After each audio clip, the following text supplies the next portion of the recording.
Hi, everybody. Jim here with another edition of Coach's Corner.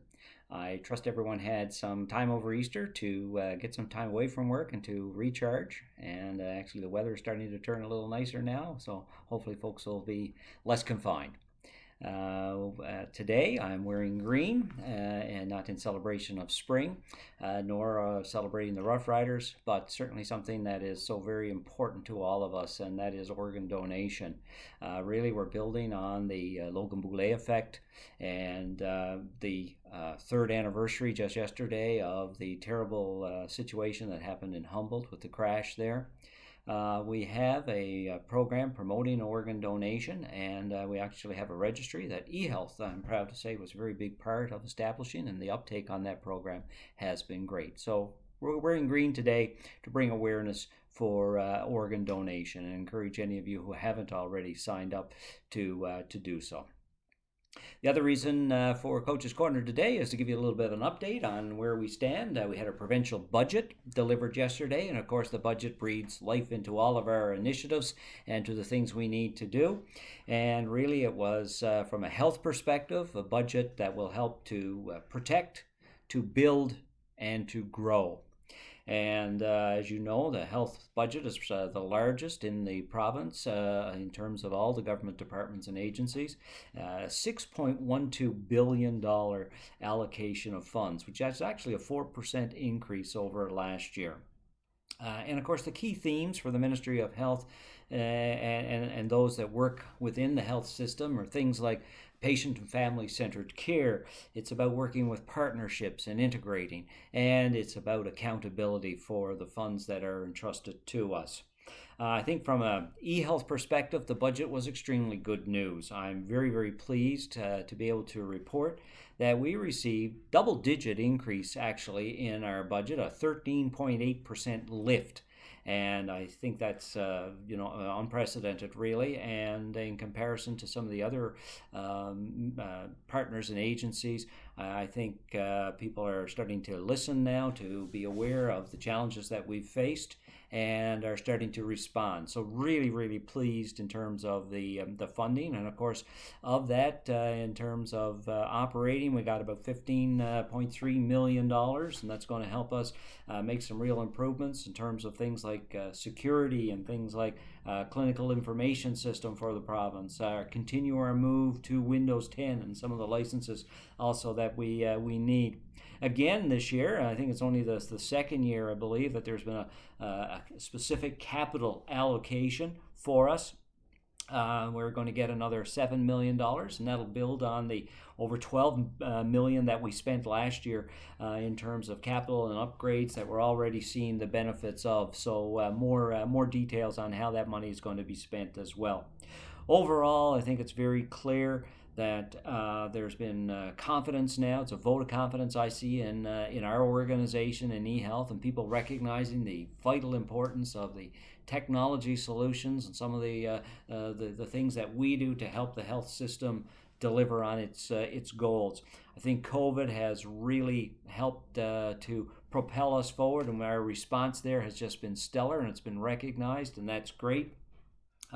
It shows that people are listening as well to the story we've been telling about our needs at eHealth and how we need to continue to invest in our technology to stay current and to work to bring it up to a much more modern state. And we have to keep performing. And there's no doubt about it now. Money has been flowing our way, and people have expectations, as they should. So we have to keep working on delivering. I can tell you right now that there's a lot of requests that have come through for the organization. And this past year, the focus has been on COVID, and it continues to be that way. We've received our accountability letters, and we'll be spelling that out in more detail once we've had a chance to review them thoroughly.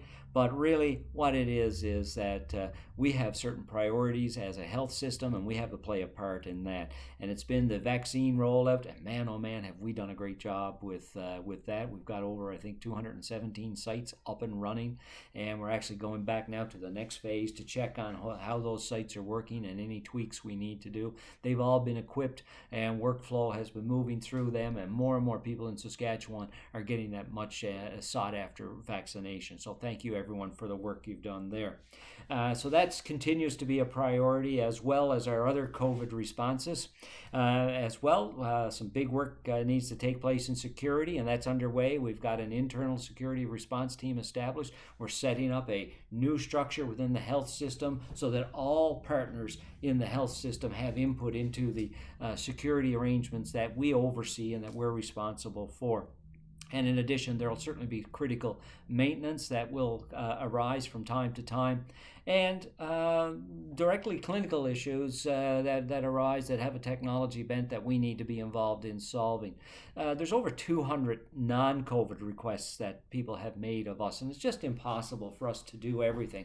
So while our funding now has increased, while our accountabilities are becoming clearer for this coming year, we remain committed. Our priorities will be vaccinations first, COVID response next, security enhancements, and critical maintenance upgrades. And then as we can, other things that come up, we will assess if we have the capacity to do it, or if something else needs to drop off if it's such a critical need. It's not easy, but that's what it is. And sometimes to lead is to choose, and we'll have to make choices.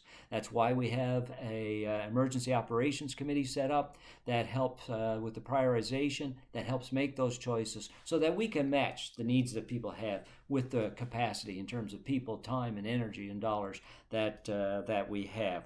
So really, I want to reinforce how pleased we are with the budget. It's certainly going to help us in everything we need to do to move forward. And I take it as, like I say, a real boost in confidence, and we should hold our heads up that we're seen as a vital player in the health system of Saskatchewan. In terms of moving forward as well, it's with mixed emotions that I talk about a friend who has decided that he's going to move forward to another organization in the education sector as opposed to healthcare, and that's Ian Hanna. Ian's been our Director of Communications and Government Relations, and really leaned on Ian. He's been a tremendous support, one of the smartest individuals I know, and we're really going to miss him, but happy for the education system that they were able to lure him away from us, and we wish him well at Prairie Valley, and we thank him for the time that he spent with us. I know his commitment to eHealth and his loyalty and his eagerness to see us succeed is second to none, and I'm sure he'll be watching. So Ian, we're going to miss you. Your last day is the 16th of April, and I'm sure everyone who have encountered you in your work will wish you nothing but the very best. And so, folks, that's it for another Coach's Corner. I want to thank you again for all the work you continue to do. I mean, who would have thought we're into our second year now of remote work? And I know it hasn't been easy on a lot of you folks. Hang in there. I think we're all starting to see that with vaccinations and some of the work that we're helping support, we're moving forward. So please take care of yourself. Look to get that vaccine at the first opportunity, and stay safe, everybody. Have a great day.